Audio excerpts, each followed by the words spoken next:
Você precisa compreender isso para entender as Escrituras. No vídeo de hoje eu quero dar 3 conselhos que acelerarão muito o seu aprendizado e servirão como chave para destravar a sua compreensão e o seu conhecimento bíblico. Eu sou Moré Teles, conhecido como Ezra Ben-Nó, e quero te convidar a curtir, comentar e compartilhar este material, pois fazendo isso, você indicará para o YouTube que se interessa por esse tipo de conhecimento que será divulgado neste conteúdo. O primeiro conselho está relacionado com a distinção do conceito por trás da frase Novo Testamento e o próprio documento que compõe o chamado Novo Testamento. Muitos judeus ortodoxos que combatem os Ketuvim Netzarim, alegando que o mesmo não é um documento judaico, não fazem essa distinção. E aqui precisamos ser sinceros, o conceito por trás da expressão Novo Testamento não é um conceito judaico. Essa frase foi inserida no meio cristão por meio de Clemente de Alexandria e Tertuliano de Cartago. A ideia desta frase é trazer um sentido inaugural ao que Yeshua fez, como se Yeshua, um autêntico judeu, tivesse criado uma outra religião, neste caso, o próprio cristianismo, o que não é verdade. Então devemos entender que o documento é sim judaico, mas essa frase que foi usada para englobar esse documento, não. Então entenda, aprenda a fazer a distinção entre a frase Novo Testamento e os documentos que o compõem. Esse é o meu primeiro conselho. O segundo conselho é: passe a enxergar Yeshua e todo o contexto que o envolve dentro do seu ambiente e dentro de uma perspectiva judaica. Yeshua é um judeu autêntico, zeloso da Torá, criado e treinado em todos os aspectos da tradição judaica, educado em toda a tradição.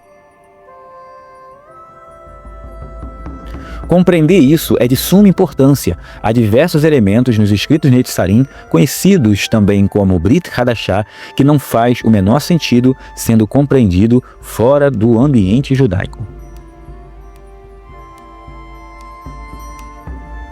Mesmo que você leia o texto em grego, isso não diminuirá a judaicidade do que muitos chamam Novo Testamento.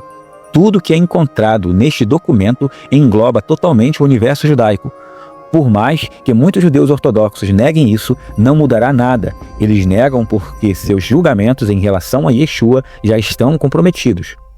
O terceiro conselho é: ao invés de querer aprender assuntos de ordem mística, esotérica e cabalística, aprenda primeiro as questões essenciais da Torá, que são a base de toda a escritura, os chamados Moedim ou Mikra Kodesh.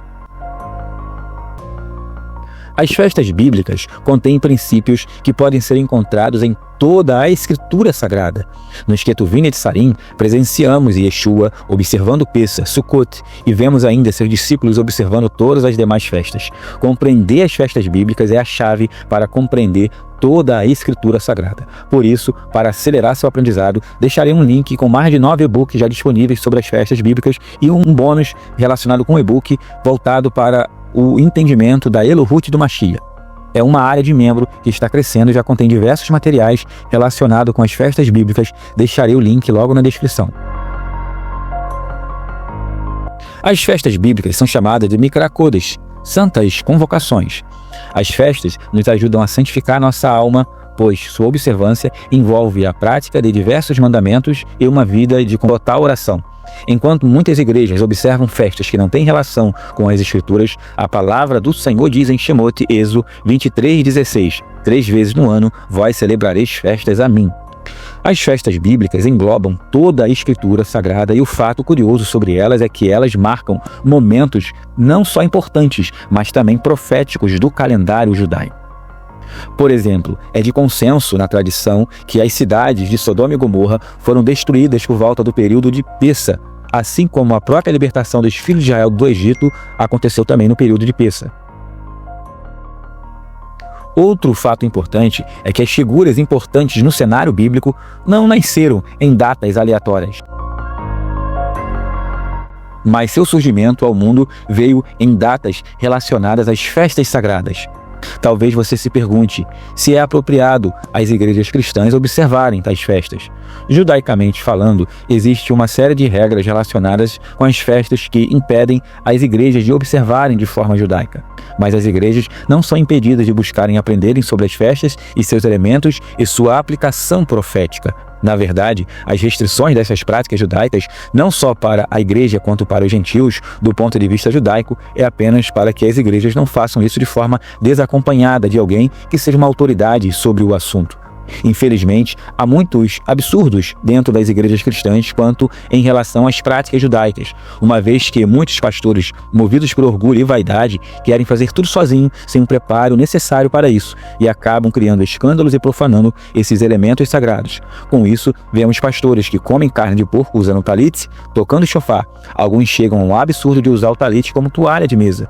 Devemos compreender que o talite e todos os objetos usados no judaísmo são objetos relacionados com a prática de mandamentos. Como uma pessoa que não consegue observar nem a alimentação bíblica pode usar uma vestimenta que aponta para todos os mandamentos da Torá.